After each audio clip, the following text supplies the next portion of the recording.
So earlier this month, we created a bit of a stir with our Here's Everything Wrong with Apple video. Check that out if you haven't. I promise there will be a flip side. Apple has done and continues to do a ton of awesome things. So here is everything right with Apple.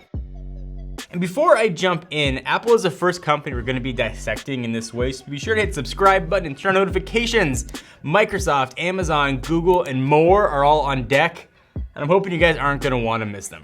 So I'm gonna get the design part out of the way pretty quickly. Apple sets the design standard for the consumer electronics industry. Everything from phones to tablets to laptops influenced by what Apple does or is allegedly going to do next. Before the iPhone, Android was being developed to be non-touchscreen relying on a physical keyboard. It just looked like a fancier BlackBerry. Big old home buttons on the front below the screens, for better or often for worse nowadays. That was all Apple. While Essential had the first notch, every notch since has copied Apple's design language to a freaking T. And even if you're the biggest Android fan in the world, you owe a small what's up head nod to Apple for pushing design forward and making the competition step up their game. I'm not gonna dwell too much on this. I imagine most of you guys are already pretty well aware of that. When it comes to ecosystem, I'll go on record saying no one does it better than Apple. Messages coming into my MacBook Pro while syncing to my iPad and iPhone seem like cloud magic. And it's not that you can't have this with Android or PC. With services like Pushbullet, you can configure a pretty similar experience, but it needs to be set up, and often those services need to be paid for. And that's kind of the beauty of what Apple offers. It just works and works right out of the box. And that is a huge appeal to people who just want to passively use their tech. Even for me, someone who lives and breathes this stuff, there's a beauty to that simplicity. Now granted, you have to sometimes swallow extra hard and live in blissful ignorance inside Apple's walled garden, but once you're in there, the experience is seamless. Even going beyond the consumer side, things like Final Cut Pro work better than the competition. You check out a video John at TLD did comparing the latest MacBook Pro with Final Cut Pro 10 and Premiere Pro. That'll speak for itself. I also think it speaks to the beauty of the offerings. My 89-year-old grandmother decided she wanted a smartphone, which I fought for about 2 years, but she won, so I got her an iPhone SE and she picked it up and learned how to use it. We now FaceTime with my kids, she forwards me emails, and the fact that someone her age and someone my age and people younger than me can use the same OS goes to show the power of what that OS can do.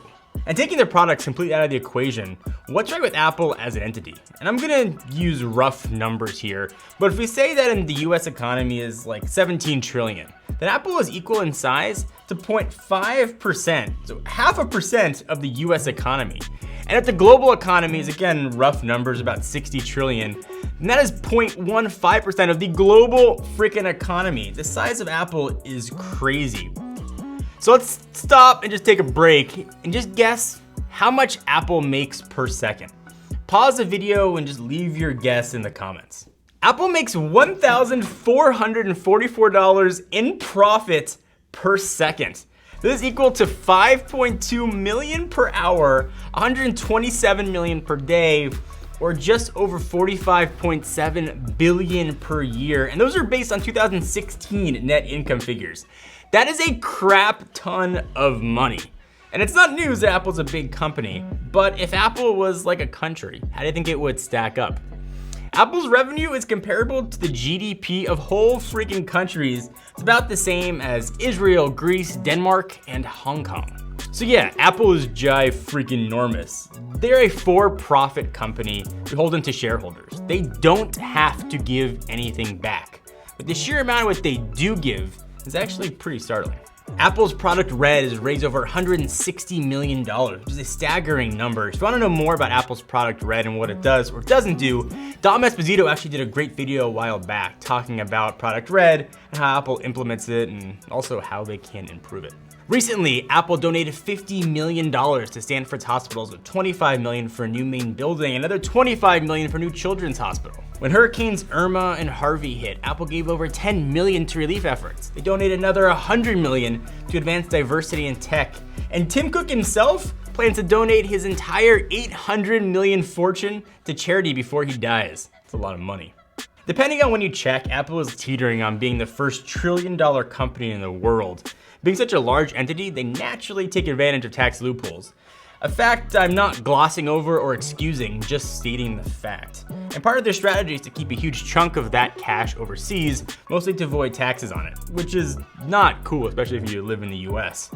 Tim Cook, though, announced that Apple is paying $38 billion to bring cash back to the US. A good portion of that is going to taxes, and he's going to be investing the rest in domestic jobs, manufacturing, data centers, all in the coming years. So I'm not excusing Apple taking advantage of the loopholes here, but I am saying that at least the company is bringing some of that money back to the US, especially when they don't have a legal obligation to do so.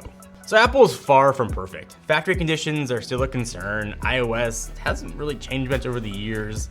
Siri is still way far behind the competition, but as I tried to objectively look at Apple, I saw a company making powerful products with mass appeal that at least on the surface appears to have a social conscience. If you're feeling the rage inside you grow, be sure to check out the flip side of this argument that I mentioned at the beginning. And what company do you want to see dissected next? Let us know in the comments down below. Give the video a thumbs up, we appreciate it. Until next time, I'm John Rettinger from Techno Buffalo.